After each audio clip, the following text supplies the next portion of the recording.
আজকে আপনাদেরকে একটা খুবই ইন্টারেস্টিং তথ্য দিব। আপনি খেয়াল করেছেন যে কিছুদিন আগে বাংলাদেশ ব্যাংকের গভর্নর একটি কথা বলেছে। বলেছে যে আওয়ামী লীগের শাসন আমলে 15 বছরে 5 লক্ষ কোটি টাকা পাচার হয়েছে। তার এই বক্তব্যের মাধ্যমে বাংলাদেশ ব্যাংকের গভর্নর মূলত প্রফেসর ইউনূসের যে আগের যে বক্তব্য সেই বক্তব্যকে বিরোধিতা করেছেন।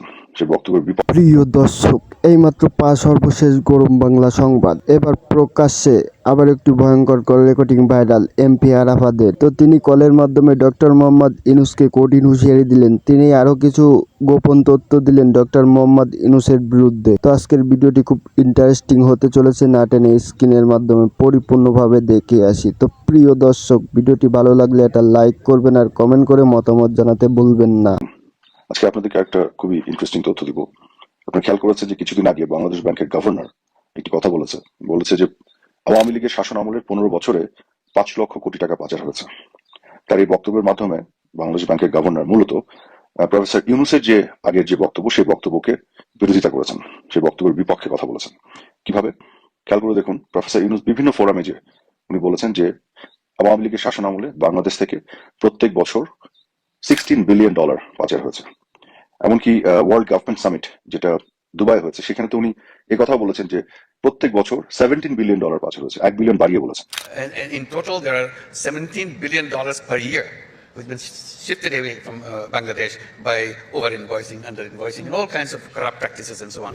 প্রফেসর ইউনূস কিসের ভিত্তিতে এই কথা বলছেন? তিনি যে কমিশন গঠন করেছিলেন দেবপ্রিয় ভট্টাচার্যের নেতৃত্বে, সেই কমিশন কি তথ্যপাত্র যাচাই বাছাই করে বের করেছে যে প্রত্যেক বছর আওয়ামী লীগের আমলে পুরো 15 বছরে $16 বিলিয়ন করে পাচার হয়েছে প্রত্যেক বছর। তো প্রত্যেক বছর যদি $16 বিলিয়ন পাচার হয় আওয়ামী লীগের আমলে, তাহলে 15 বছরে পাচার হয়েছে $240 বিলিয়ন, তাই না? তো এখন যে গভর্নর বলছে 5 লক্ষ কোটি টাকা পাচার হয়েছে 15 বছরে, তো 5 লক্ষ কোটি টাকা মানে কি? 5 লক্ষ কোটি টাকা মানে রাফলি $41 বিলিয়ন, $41 বিলিয়ন।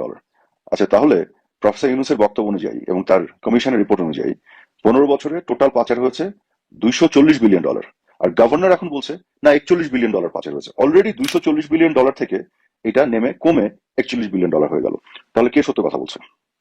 এটা যে প্রতিনিয়ত মিথ্যা কথা বলে, এটা আর একটা প্রমাণ আপনাদেরকে হাতে নাতে ধরিয়ে দিলাম। ঠিক যেমন এই যে এখন যে পররাষ্ট্র উপদেষ্টা আছে না, সেই ভদ্রলোক একটি টেলিভিশন টক শোতে, ডর্শে ভ্যালি একটি টেলিভিশন টক শোতে বলেছিল যে বাংলাদেশ থেকে ভারতে $5 বিলিয়ন রেমিটেন্স চলে যায়। কিন্তু গত 8 মাস ধরে তারা এখন ক্ষমতায় আছে, কয় টাকা রেমিটেন্স যায়, এই $5 বিলিয়ন আসলেই যায় কিনা, কিভাবে যায়, কাদের মাধ্যমে যায়, কোনো তথ্য পদ্ধতি, কোনো প্রমাণ কিন্তু জাতির সামনে তারা হাজির করতে পারেনি। কাজে এরা যে সবসময় মিথ্যা কথা বলেছে, এটা কিন্তু এটা প্রমাণ। এবং একই সাথে আরেকজন উপদেষ্টা, আপনাদের মনে আছে, সে যখন টকশোতে যে বিভিন্ন মিথ্যা অপতথ্য দিয়ে ঝড় তুলতো, তখন বলেছিল যে ভারতের নাকি 26 লক্ষ নাগরিক বাংলাদেশে কাজ করে আওয়ামী লীগ আমলে। এখন ক্ষমতায় যে কিন্তু একজনকেও বের করে দিতে পারছে না।